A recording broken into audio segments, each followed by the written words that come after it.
merci.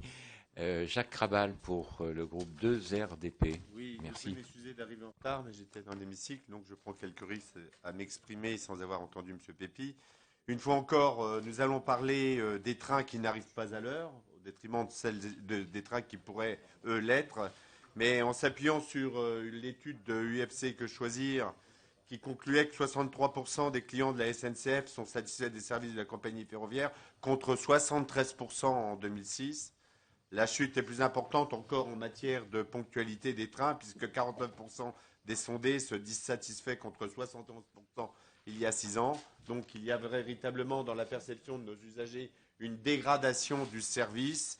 Alors comment comptez-vous améliorer les choses?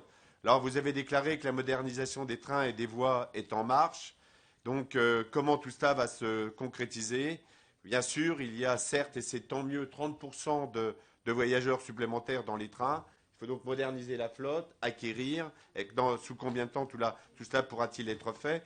Et vous allez lancer en avril 2012 Ouigo, le TGV low cost. Donc c'est très bien. Davantage. Par contre, vous avez déclaré également il y a quelques jours que les habitants de la banlieue est de Paris, selon vous, résidant donc en Seine-et-Marne, dans l'Essonne ou encore dans l'Oise, allaient être satisfaits de l'offre qui est proposée.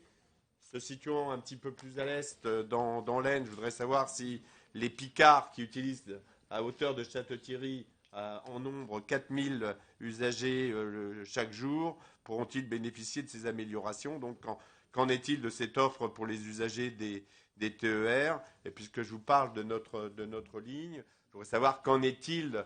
Mon collègue a mis en avant la nécessité de modernisation des gares en fonction du nombre d'habitants, de ces petites gares qui sont à la limite de la banlieue et qui sont aujourd'hui vraiment dans un état, je ne veux pas dire difficile, avec les problématiques d'accessibilité des personnes à mobilité réduite. Lui, il y a un véritable chantier à mettre en œuvre. On a pu constater avec beaucoup de plaisir que des crédits concernant la remise en état des voies avaient été inscrits avec des volumes nettement supérieurs aux années antérieures.